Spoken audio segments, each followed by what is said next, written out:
aquel acto de fuerza y barbarie antidemocrática, aplaudido por muchos, como estoy señalando, naturalmente nos permite señalar lo que estaba ocurriendo en los países del este ya en épocas pasadas, en décadas pasadas.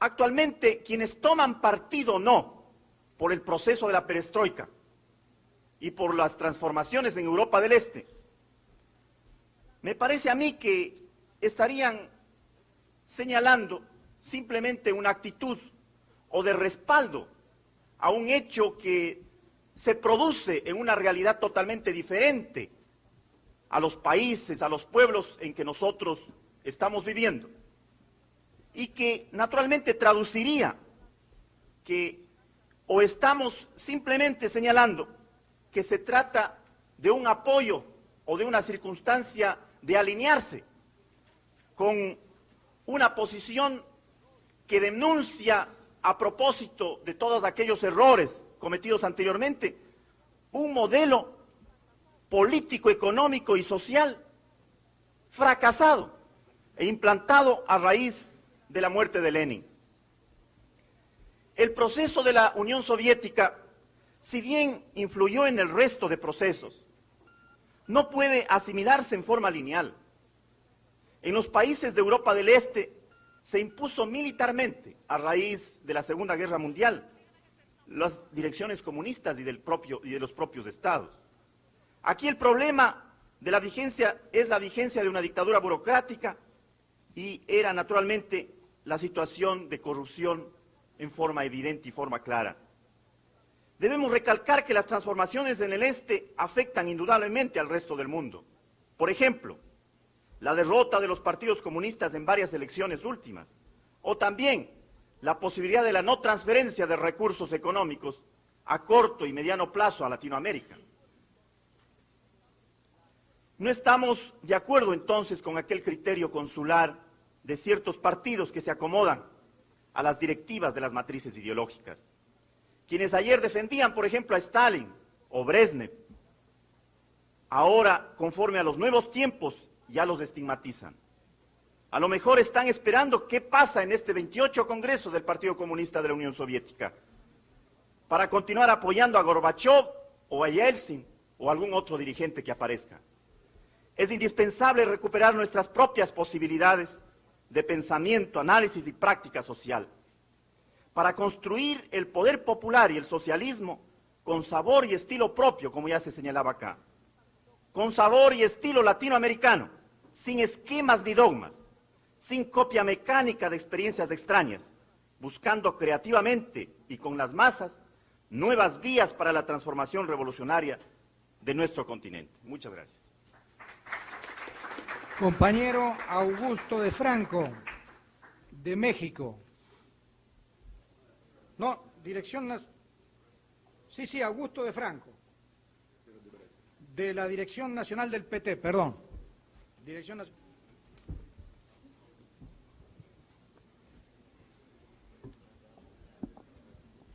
Companheiros, companheiras, eu vou falar em português, não em portunhol, nem em espanhol, devido ao tempo muito curto.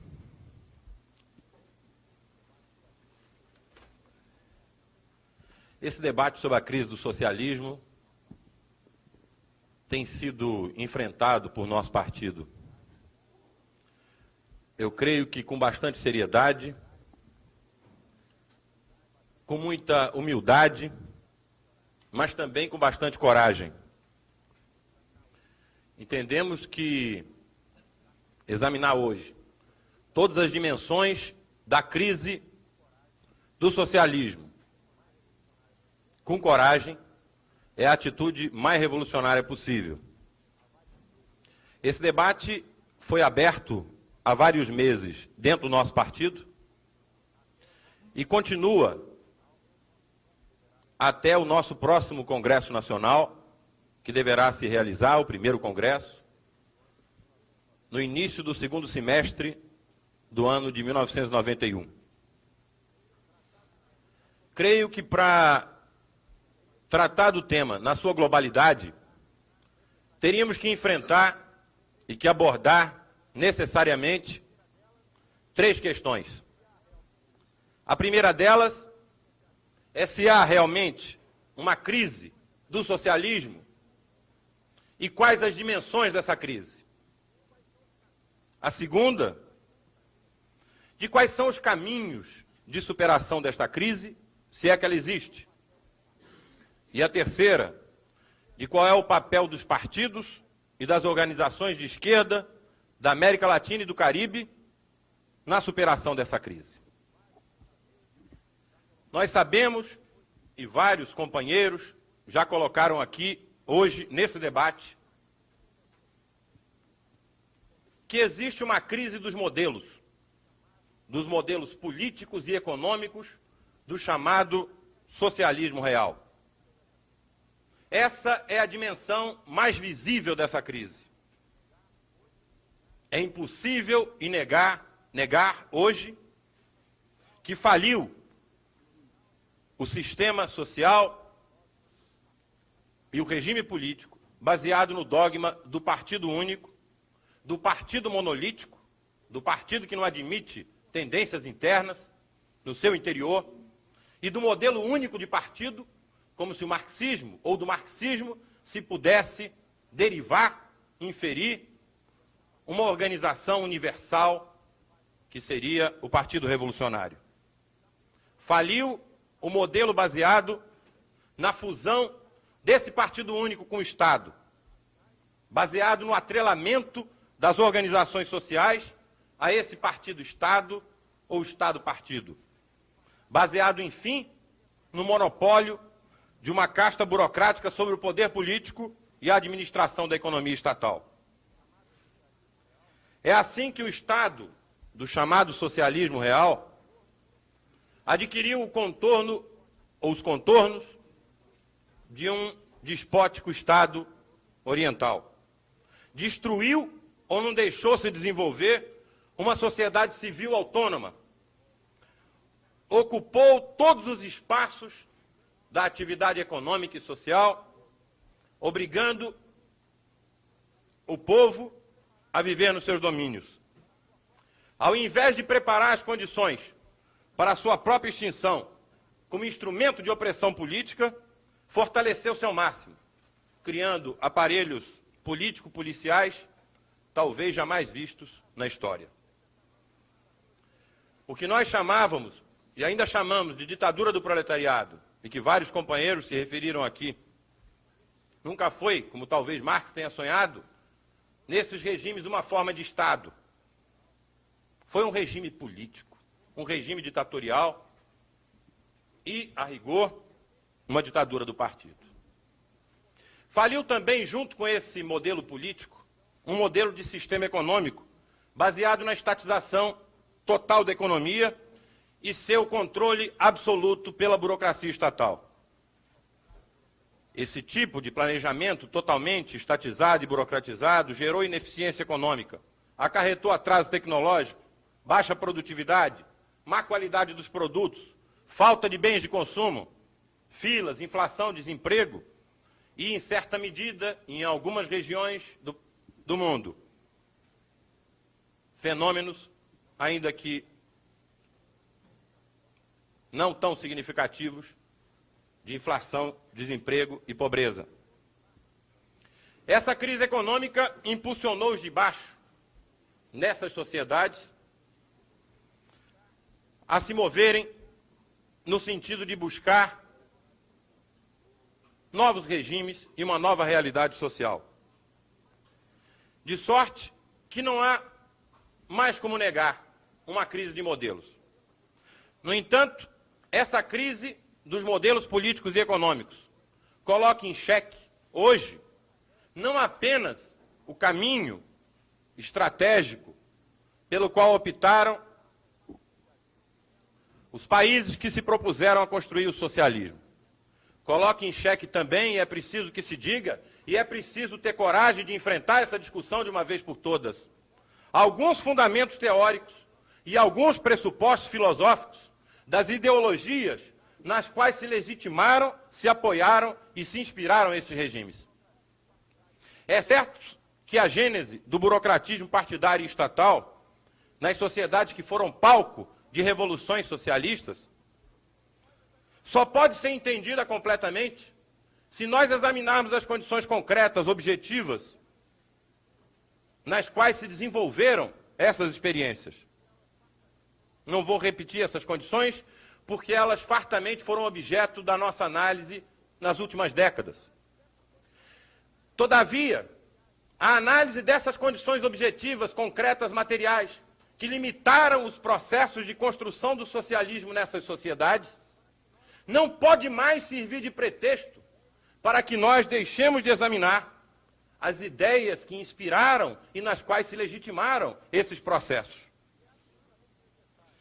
Imaginamos que é absolutamente necessário, nesse momento, que nós também examinemos que com a crise dos chamados regimes burocráticos, com o colapso e a derrocada desses regimes, também está ruindo, também está passando por grandes dificuldades um certo tipo de concepção do que seria o socialismo, um certo tipo de visão do Estado, da revolução e do partido, e mais do que isso, um certo tipo de visão filosófica,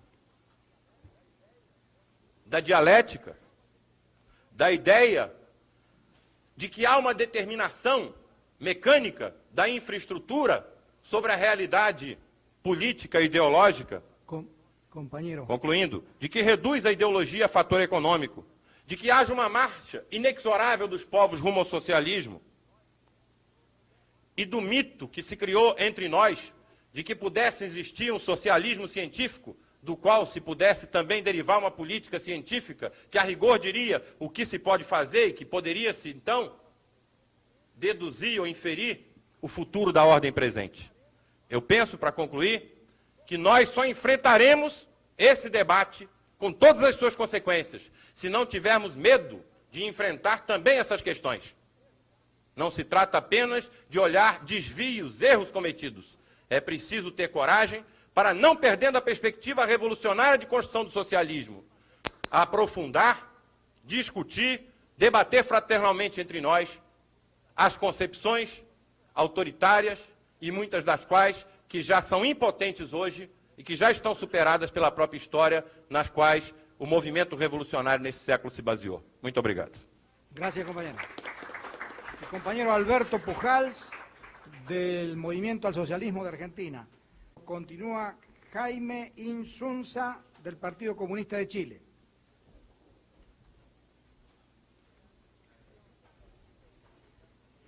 Gran discusión, compañeros, porque estamos discutiendo los hechos más importantes que han sucedido en esta última mitad del siglo. Y como es una gran discusión y como tenemos distintas opiniones, venimos de procesos distintos, es muy rica, creo que va a quedar abierta en gran medida. No es nuestra intención polemizar para ganar la discusión, sino para aportar, contribuir, y este gran debate en toda la izquierda revolucionaria, socialista, obrera de Latinoamérica, esperemos que siga. Para ser breve, porque es poco el tiempo, creo que hay que responder 4 preguntas. La primera, ¿quién cayó? ¿Y qué tipo de cambio ocurrieron? ¿Qué revolución hubo?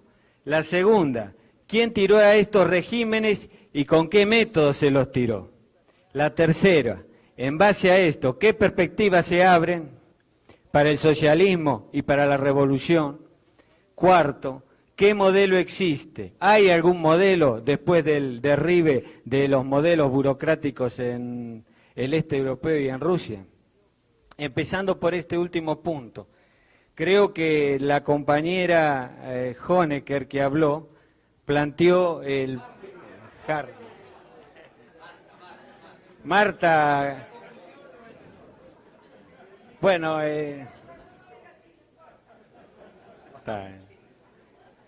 planteó que había un modelo que fue el de los primeros años de Lenin, de la Revolución Rusa.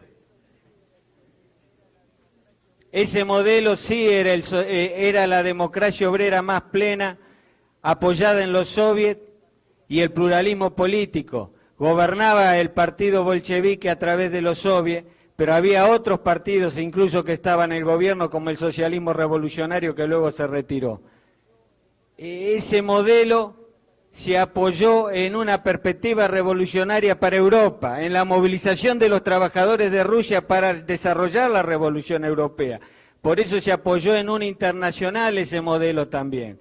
No solo en un partido bolchevique, no solo en los soviets, como máxima expresión de la democracia obrera, donde todos los trabajadores de todos lados podían deliberar, autodeterminarse y dirigir, sino también en una organización revolucionaria internacional. ¿Y qué cayó? Lo que cayó es el modelo burocrático que sucedió a este modelo revolucionario de dictadura revolucionaria del proletariado, para ponerle un nombre. El compañero de la República Dominicana en el día de ayer decía que sucedió una revolución política. Y me parece muy buena la definición. Es una revolución política. Lo que cae en el este es el régimen burocrático del Partido Único, que gobernaba el país en forma totalmente burocrática y con privilegios para esa camarilla que estaba en el poder, para decirle una palabra, en una palabra.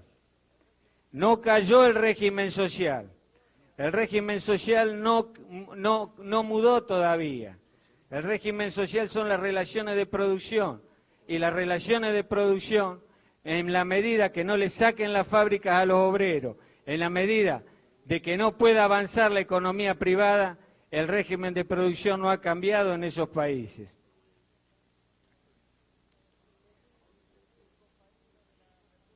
Lenin, y decía el compañero de la República Dominicana también, señaló que había graves problemas en la transición al socialismo. Graves problemas en la transición al socialismo. Y esos problemas, por eso Lenin apostaba para el desarrollo del socialismo a que siguiera la movilización de las masas en Europa, apostaba a la revolución europea. El fracaso de la revolución europea es lo que empieza la burocratización en Rusia. Y ese problema, el fracaso de la revolución europea y la ausencia de democracia obrera, son los problemas centrales que están en el régimen. No es si es más estatal o menos estatal el régimen en la Unión Soviética, si hay mayor estatización o menor estatización. Lo que no hay en los estados obreros no hubo, o se liquidó, es la democracia obrera que había. La democracia obrera para que la clase obrera pueda controlar su régimen social y sus medios de producción. Y el Estado al servicio de eso. Lo que no hubo fue eso. No centralización del Estado. Si se llama por centralización del Estado que las empresas dejen de ser estatales, es un error gravísimo. Lo que hubo una centralización política, burocrática, que evitó la democracia obrera. ¿Quién hizo la revolución en estos países? La revolución en estos países no la hicieron ni la apoyaron en el imperialismo, ni Bush, ni nadie. Como muy bien señaló el compañero, estuvieron en contra de este proceso revolucionario. La hicieron las masas, la hicieron las huelgas mineras en Rusia, no Gorbachov. No lo inició tampoco Gorbachov. A lo mejor fue algún movimiento preventivo en Rusia, pero estamos seguros que ya había un proceso de ascenso y de lucha de las masas obreras en Rusia antes que Gorbachov iniciara su política de reformas, como la había en todos los otros países, como había pasado ya en Polonia. Ese es el proceso que se abrió y a quienes derribaron entonces a esos regímenes y quienes subieron ahora. Hay una contradicción ahora en esos países. Es similar, en cierta medida, a la que se dio en Rusia después de febrero. En Rusia después de febrero, en el 17, fueron los trabajadores y las masas las que hicieron la revolución y tiraron al zar. Sin embargo, en su primera etapa el gobierno, pusieron en el gobierno al príncipe Lyov, subieron los oportunistas, subieron partidos burgueses. Hubo una etapa de varios meses, casi un año, hasta que la revolución devino en que el partido bolchevique, Lenin y Trotsky tomaran el poder. Ese proceso, hubo un poder dual hasta que cambió. Compañero Pujals, ha concluido su tiempo. Quería terminar, para terminar entonces, compañero. Creo que estamos en esa situación actual en estos países. Han subido el gobierno restauracionista, pero como decía el compañero del PT, hay detrás de esos gobiernos restauracionistas, hay poder obrero que se está desarrollando en las minas, en las movilizaciones, en las organizaciones independientes que surgieron, totalmente independientes de la burocracia y de todos los partidos, incluso de la corriente restauracionista. Quien se hizo restauracionista fue la propia burocracia que giró hacia el restauracionista para evitar su caída estrepitosa y que surja el poder de la clase obrera y el socialismo revolucionario que está detrás de este proceso. El compañero del PT decía, detrás de este proceso hay posibilidades de revolución socialista y direcciones que lleven a la revolución socialista. Y nosotros creemos que sí. Y nosotros creemos que es el deber nuestro en esta reunión y de la izquierda que conoce lo que es el imperialismo, que conoce que es la lucha en este lugar, ayudar a ese proceso. Acá hay una confusión en esos obreros posiblemente. Hay una confusión provocada porque han visto el socialismo por la burocracia y no por lo que realmente fue. Está cortada su memoria histórica, lo que fue la gran revolución rusa, en cierta medida. Entonces es un deber nuestro decirles qué es lo que es el socialismo en realidad y cuál es el modelo imperialista que las masas en el mundo están derribando. Es muy importante esto. Y esto nos lleva en parte a la discusión del día de ayer. ¿Qué le decimos a los obreros de los países del este? Que el modelo capitalista imperialista se está desarrollando y floreciendo, que hay desarrollo de la fuerza productiva, Compañero Pujals. o que está cayendo. Nuestra opinión es que está cayendo. Bien, compañero, gracias. Compañeras y... Bueno, en mi caso no van a haber problemas de brevedad, evidentemente, porque si no pierdo el avión. Pero yo quiero decirles en primer lugar que, como ya varios han manifestado, saludo la importancia de este encuentro. Creo, para mí ha sido por lo menos la primera vez, y creo que es la primera vez en mucho tiempo, en todo caso, en que se ha logrado un foro tan amplio con una versión tan representativa de la izquierda latinoamericana. Y yo creo que esto tiene la mayor importancia. Indudablemente aquí nuestras diferencias son grandes, pero una de las cosas que hemos aprendido en el esfuerzo de construir Izquierda Unida en el Perú es que hay que valorar esas diferencias. Una alianza o un frente es una unidad de diferentes, pero estamos construyendo un campo, una fuerza que nos hace grandes y que nos hace pesar, en la medida en que justamente seamos capaces de desarrollar a partir de esas diferencias. Yo creo que esta reunión tiene que continuar. Lamento mucho tener que irme casi a la mitad de la reunión, pero estoy seguro que las ideas que aquí escuchamos y compartimos vamos a masticarlas mucho y vamos a retrabajarlas y vamos a tener pronto una nueva ocasión, quizás más sistemática, de confrontar ideas y de hacer propuestas. Yo quiero hablarles algo breve sobre la experiencia de Izquierda Unida, quizás con la óptica particular de ser uno de los muchos peruanos que apostó al frente, no desde uno de los partidos, sino desde la militancia directa en el frente. Izquierda Unida se propuso no ser solo un frente de partidos y abrió la convocatoria Entramos muchos intelectuales y gente de base. Entramos a tratar de construir en ello el sueño de la izquierda peruana. Obviamente hemos tenido muchas marchas y muchos retrocesos. Pero creo que el tema de la construcción de alianzas y frentes no es ajeno a este esfuerzo que aquí se está haciendo en estos días de repensar y discutir la izquierda latinoamericana.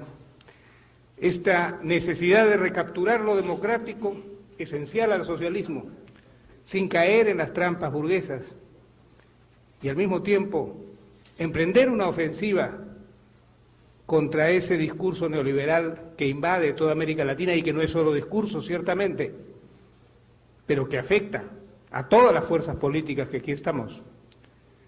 Y que si parte de lo que aquí estamos discutiendo, en los términos en que lo estamos discutiendo, trascendiera, estoy seguro que se vería que hay mucha más vitalidad de lo que dice su prensa, que hay mucha más energía para recrear lo nuevo, a partir de la necesaria autocrítica. Ojalá que esa sea autocrítica y no otrocrítica. Me pregunto, por ejemplo, si caerán los modelos de partido burocrático y de cúpula que caracterizan muchos de nuestros partidos. En algunos casos los importamos de los socialismos reales, en otros casos les agregamos bastante de nuestra historia llena de caudillismos. En esto creo que tengo algo de contacto y de experiencia en la experiencia de Izquierda Unida, porque el esfuerzo por democratizar Izquierda Unida es un esfuerzo todavía a medias, y es un esfuerzo que va costando bastante. Hay maneras de plantear la unidad y el frente. Nosotros no quisimos plantearlo solo a un nivel táctico o electoral. Queremos que sea un proyecto estratégico y así lo hemos definido. Creemos que no estamos, sin embargo, yendo en esa dirección. Creemos que tenemos que empujar las cosas para concretar un proyecto socialista alternativo, donde lo democrático es esencia popular y política, no un apellido o, como acá se dijo, una salsa. Y esto tiene que apuntar a una unidad estratégica y a un camino que se construye a pesar de nuestras contradicciones. Izquierda Unida comenzó ese camino en 1980, hace ya casi 10 años. Lo comenzó tras una apertura en la cual el movimiento popular peruano jugó un rol decisivo. El paro nacional de 1977, las luchas obreras, las luchas populares fueron centrales para que salieran los militares del gobierno. Pero no fuimos capaces entonces de concretar una dirección política única de la izquierda peruana. En esas mismas elecciones fuimos por lo menos en 5 agrupaciones y quedamos reducidos a una pequeña oposición. Y de allí salió la necesidad y la demanda de unidad en la izquierda. Esto se logra en el segundo semestre de 1980, constituyendo Izquierda Unida antes de las elecciones municipales, y resurge la esperanza popular. Trae en las elecciones del 80 y del 83 un avance importante de Izquierda Unida en el campo de los municipios, campo que tiene muy poco de poder y mucho de vinculación con las luchas urbano-populares, campo en el cual se han desarrollado muchas experiencias de gestión popular participativa, campo en el cual también hemos tenido muchísimos fracasos. Pero Izquierda Unida se constituía básicamente como una alianza electoral. Lograba de alguna manera ser un núcleo opositor al proyecto liberal y de alguna manera enfrentaba lo que fue la respuesta de la derecha al movimiento popular de entonces. Se abría un periodo constitucional con un movimiento popular fuerte, decisivo. Eso no era parte de otras experiencias en la historia política peruana. Y al movimiento popular se le enfrentó con políticas neoliberales que destruyeron gran parte del tejido social. En pocos años se destruía casi 1/3 de la industria. Eso significaba desaparición de sindicatos, crecimiento enorme del subempleo. Hoy día el 74% de la población económicamente activa está en su empleo. Es decir, hablar de economía informal en el Perú es hablar de la economía. Y en esto, como veremos luego y como señalarán los resultados de Fujimori, nosotros nos hemos adaptado menos de lo que debíamos. Trabajamos a veces con esquemas sindicales en el campo de las microempresas, donde deberíamos haber tenido otras alternativas, o en el campo de los ambulantes, o en el campo de ese nuevo tejido urbano, en el cual se han ensayado una serie de experiencias con muchos fracasos políticos. Pero también comienza la guerra en los 80, comienza la acción terrorista de Sendero Luminoso, y comienza eso también a ser un factor de aislamiento porque es la guerra sucia la respuesta. Y yo digo que si no hubiera existido Sendero Luminoso, la derecha peruana hubiera tenido que inventarlo. Se escribió en esos años, hablo del 80, del 81, que había que aprovechar a Sendero para acabar con la izquierda y para acabar con su fuerza sindical. Entre la guerra sucia y las políticas liberales, obviamente han puesto en más de un momento la defensiva al movimiento popular. Sin embargo, con la acción de la izquierda, pero no solo de esta Izquierda Unida, sino de varios sectores más, ha habido capacidad de respuesta, capacidad de iniciativa en una década realmente difícil. No se ha desarticulado este movimiento popular. El reto de la Izquierda Unida se planteaba ya desde entonces como buscar hacer de esto un proyecto estratégico, no quedarnos en la alianza electoral. Sin embargo, la mayoría de los componentes, la mayoría de los partidos, veía difícil construir Izquierda Unida como una organización de nivel propio. Izquierda Unida no tenía nada de organización común, ni un local. Y esto ha sido parte del problema permanente en la década. Muy poco se ha desarrollado en medios de comunicación y en prensa. En 1985, sin embargo, fuimos la segunda fuerza electoral, con 22% de la votación a nivel presidencial y parlamentario. Pero poco se avanzó más allá. Poco se puso en común del trabajo popular, del trabajo del movimiento popular. Allí actuaba cada partido o movimiento por su lado y muchas veces enfrentados unos con otros. Había una persistente negativa o resistencia práctica a organizar a Izquierda Unida como tal y a pensar en una Izquierda Unida que no sea solamente sumatoria de partidos. Pero se cuestionaban varias cosas. Se cuestionaba el caudillismo que habíamos generado y encubrado en la propia Izquierda Unida, que a veces era funcional a esa suma de partes que era Izquierda Unida. Se cuestionaba también la falta de democracia interna, la falta de espacios para que se relacionara de otra manera partido y movimientos sociales, partidos y movimientos sociales, para que tuvieran algo que decir en el frente más allá del acompañamiento. Esto fue parte de las demandas que llevan al primer Congreso Nacional de Izquierda Unida, cuando ya comienzan varios elementos de la crisis que hemos vivido en los últimos 2 años, cuando ya comienza el perfilamiento propio de Barrantes fuera de Izquierda Unida, cuando se plantean incompatibilidades a veces formalizadamente solo con el desarrollo de una figura y cuando se busca el rompimiento del frente. Pero ya también se hacían entonces los cuestionamientos a la manera de hacer política encerrada en una cúpula, al carácter burocrático de la gestión de Izquierda Unida, que no es sino reflejo en todo caso de la gestión partidaria, y a los problemas en la relación partido-movimientos sociales. El primer Congreso de Izquierda Unida fue, sin embargo, una ocasión de abrir todo ese proceso. Lo primero que se abrió fue una inscripción que significó más de 100.000 militantes inscritos directamente en el frente, tanto militantes que venían de los partidos como militantes sin afiliación partidaria. Y significó un trabajo muy largo de debate, 400 congresos distritales y provinciales, todos con el principio de un militante un voto, discutiendo las tesis políticas, el programa general, el estatuto, el plan de acción política. Yo aquí me referiría a 2 elementos que fueron centrales.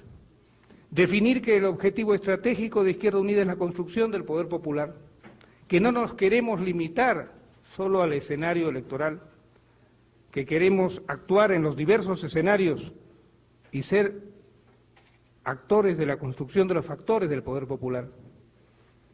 Y definir a Izquierda Unida como Frente Revolucionario de Masas, es decir, definir que tiene que ser una instancia que no es solo la suma de los partidos o el comité electoral de los partidos de izquierda, como le llamamos alguna vez. Esto que se define en ese Congreso, que se aprueba por consenso, no ha tenido después, lamentablemente, gran aplicación.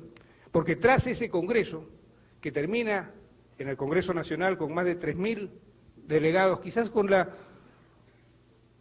única expresión de un evento en el cual estuvieron todas las sangres del Perú, comparable quizás también con la Asamblea Nacional Popular, hecha años antes. El Congreso de Izquierda Unida fue el evento político de la izquierda peruana más significativo y que dejó huella en toda la militancia. Y sin embargo ahí comenzó el proceso de división, que terminó luego con la salida de Barrantes, salida que no significó ruptura en el movimiento popular, salida que lo llevó de un 32% de expectativa de voto en enero del 89 al momento del Congreso, al 4%, con casi la mitad de los votos de Izquierda Unida en estas últimas elecciones. En la evaluación que hacemos tras ese periodo electoral, vemos que no se han cumplido los acuerdos del Congreso. Es cierto que todo proceso de división lleva a que cada uno se retire hacia lo que tiene más seguro, y nos cogía en el momento de comenzar la aplicación de esto. Pero es cierto también de que hay resistencias, y que hoy día podemos decir con toda claridad, estamos en un momento de balance, y la primera pregunta que tenemos que hacer es, bueno, ¿por qué esas resistencias? Y cada partido debe responder, ¿por qué esas resistencias a cumplir lo que hemos declarado reiteradamente durante 10 años y hecho público solemnemente en ese Congreso?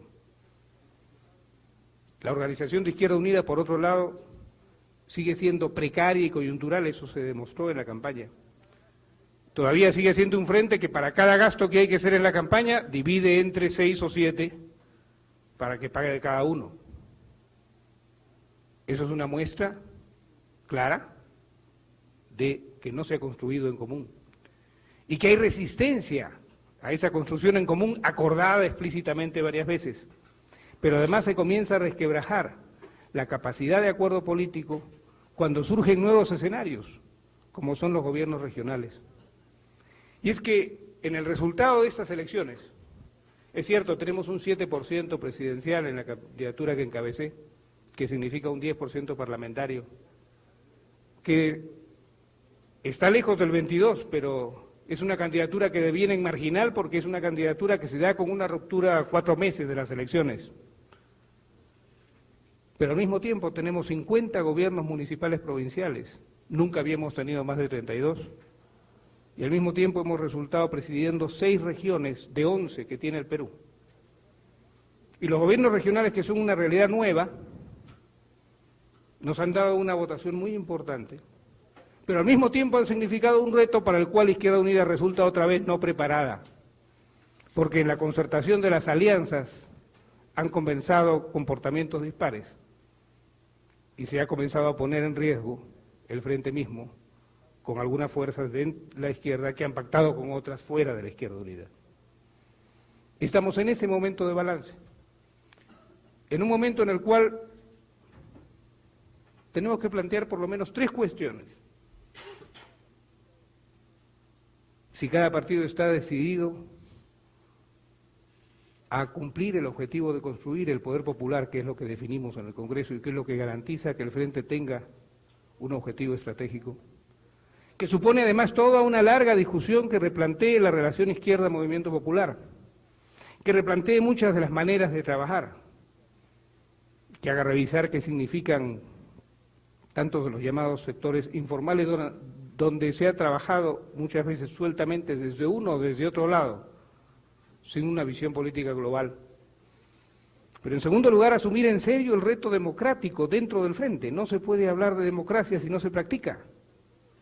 Y esto supone un replanteo del trabajo popular en todos los ámbitos, enfrentando el burocratismo, el clientelismo, que en el caso peruano es tradicional en política y se manifiesta mucho en las coyunturas electorales, pero que atraviesa también la relación con el movimiento sindical. Tanto el tutelaje que a veces se pretende partidariamente, como la manera de aproximarse a los problemas y la manera de aislar a las direcciones políticas en las decisiones. Aislarlas de las masas, aislarlas de la base en concreto. Cuando el Congreso, por ejemplo, define un comité de base de Izquierda Unida, en el cual se tiene que dar a nivel territorial la presencia y la participación de las organizaciones de masas, eso no es por gusto. No nos interesa una reunión de políticos de élite, ni una superposición de cúpulas. Eso es parte de lo que no se ha aplicado. Y eso es parte de las preguntas que revierten otra vez.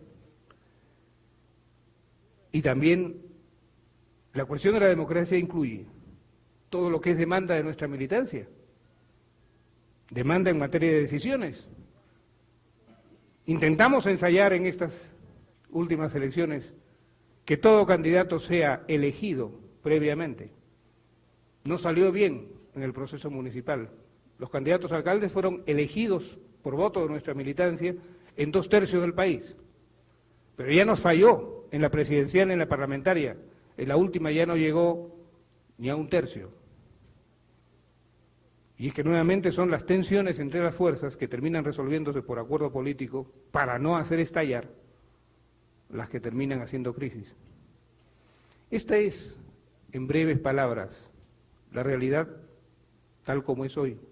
Yo soy optimista en la perspectiva no porque no le vea problemas, si no le viera problemas sería muy aburrida la cosa. Creo que hay problemas, creo que hay maneras diferentes de ver las cosas, pero creo que tenemos el reto de entender que si construimos una unidad lo más amplia posible, estamos en capacidad de aportar a que ese movimiento popular que ha tenido roles decisivos en los inicios de los 80, que ha sabido al mismo tiempo sortear la guerra sucia y sortear coyunturas bastante dramáticas, tenga capacidad de tomar ofensivas importantes y no solamente pateando el tablero como lo ha hecho en el caso electoral con Fujimori, no solamente impidiendo que salga el candidato de la derecha, sino generando sus propias alternativas políticas. Esas alternativas políticas que la división impidió, esas alternativas políticas que nuestro propio proceso lleno de contradicciones limita, porque creemos que en resumen, en el balance, hay aportes y hay logros en la década, pero hay también muchos elementos negativos. De esa fuerza popular, de esos embriones capaces de desarrollar fuerza que se fueron construyendo, no ha habido una capacidad de desarrollar dirección política permanente. El pleito de cada uno en chiquito, por querer ser cada uno el que define las cosas, termina haciendo que nadie defina nada. Y los que sí dieron lecciones de unidad fueron los de la derecha. Yo no puedo, lamentablemente, quedarme más, son ya casi 6:15 y tengo el riesgo de perder el avión. Muchas gracias y disculpen.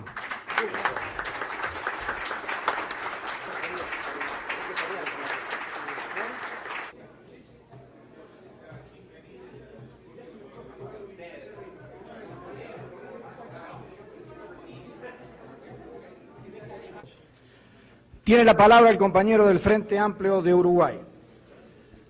Estimados amigos, de acuerdo a lo que preveía el programa de este seminario, vamos a tratar de hacer una sucinta exposición de lo que ha sido la experiencia de lucha política en el Uruguay y en particular lo que ha sido la experiencia dentro de nuestro Frente Amplio.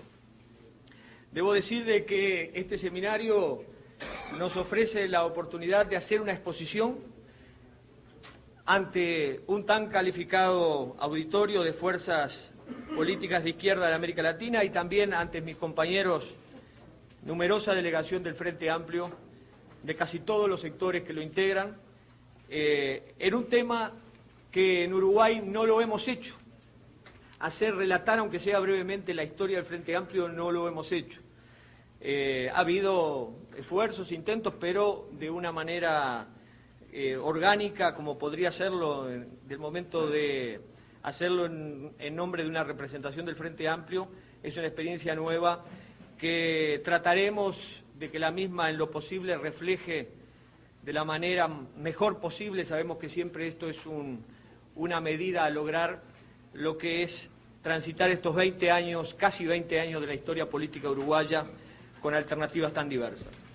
El Frente Amplio fue fundado formalmente el 5 de febrero de 1971 y el mismo recoge brevemente antecedentes históricos que arrancan básicamente a partir de 1930 en un proceso de unificación de la izquierda a nivel político y a nivel social, que recoge en estos años de 1930 a 1970 esfuerzos parciales que no lograron en ningún caso tener la amplitud que logró plasmar el Frente Amplio, pero que sin duda todos fueron confluyentes en un proceso unitario que tuvo dos grandes vertientes, la vertiente social y la vertiente política.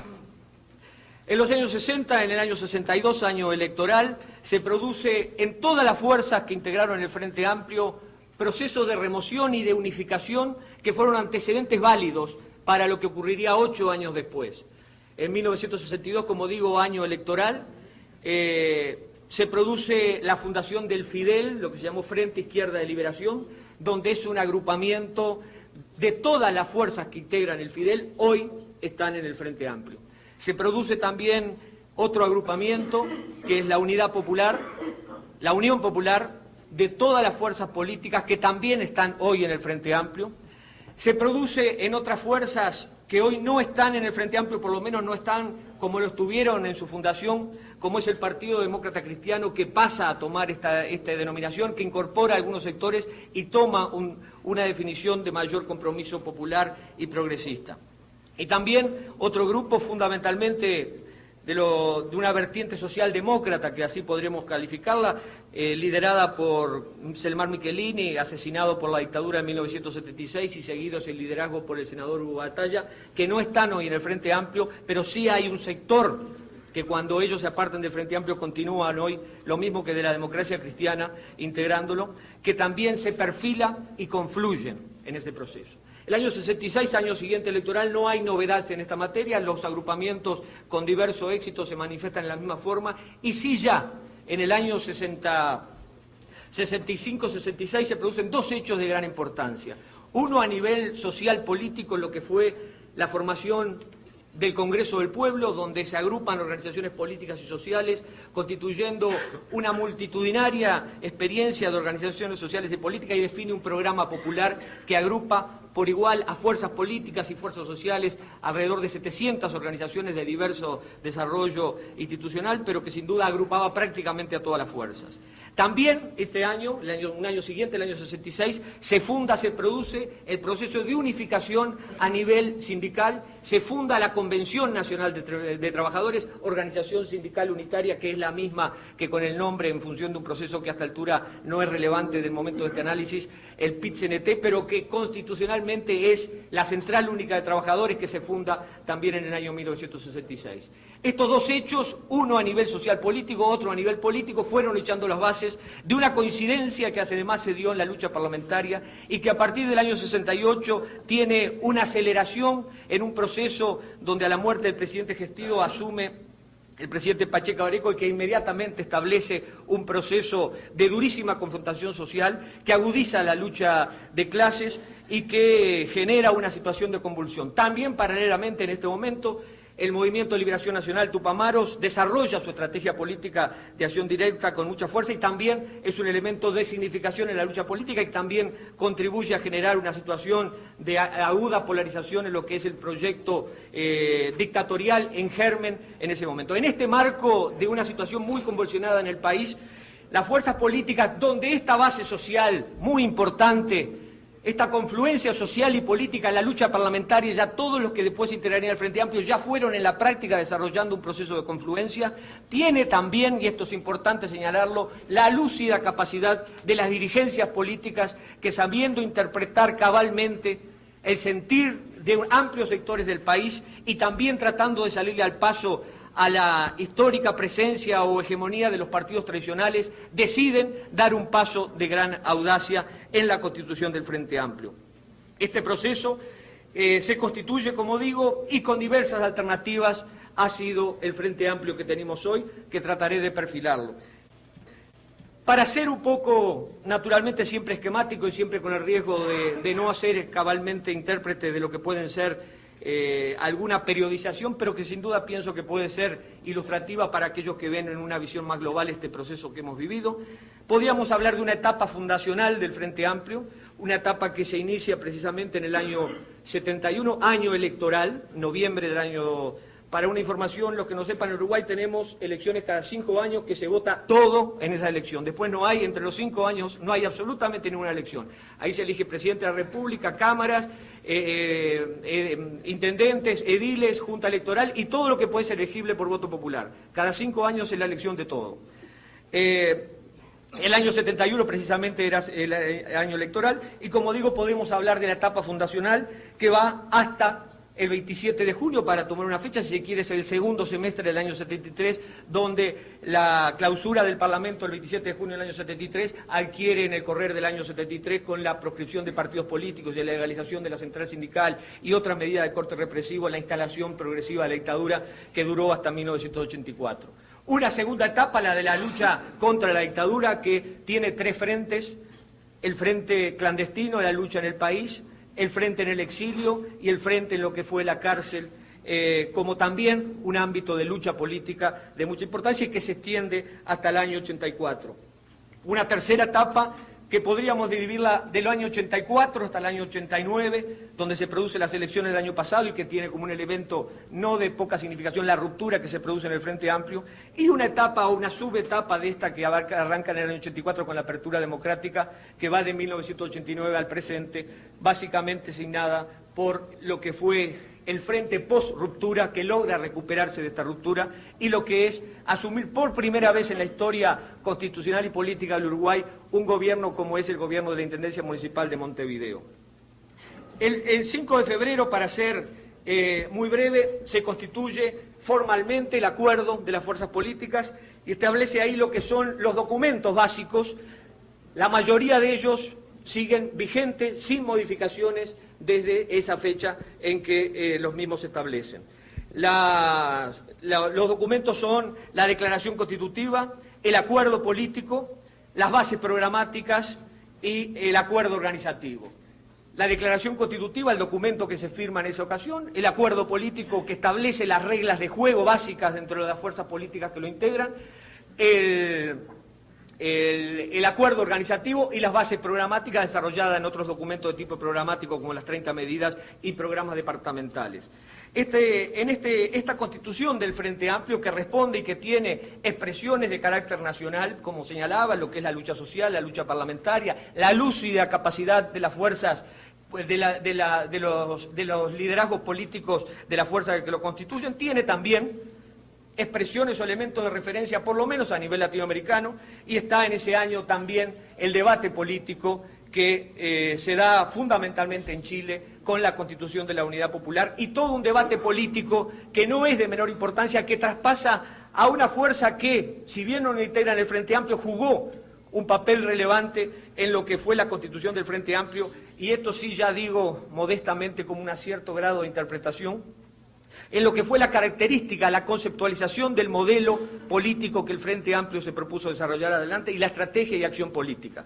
En el año 1969-70 se da en Chile, un país que todos conocemos, que todos sabemos, donde fuerzas políticas de izquierda y progresistas de diversos signos con una gran connotación ideológica como son la Unidad Popular y la fuerza que la integra, fundamentalmente Partido Comunista, Partido Socialista, Partido Radical y también la Democracia Cristiana, con un debate que recoge las vertientes que se expresan a nivel latinoamericano y de un proceso de radicalización juvenil que todos conocemos, que pasa por expresiones como las del Mayo francés y otras experiencias, tiene en el caso de Chile un elemento de referencia a nivel latinoamericano. Y toda la tesis de la unidad popular, que tiene expresiones en la propia unidad popular, pero que también tiene expresiones muy vigorosas dentro de la propia democracia cristiana, que provoca, que es encarnada con mucha fuerza con el candidato derrotado en las elecciones chilenas de 1970, como es Radomiro Tomic, pero que tiene analistas y teóricos de mucha importancia a nivel, sobre todo juvenil, dentro de la democracia cristiana,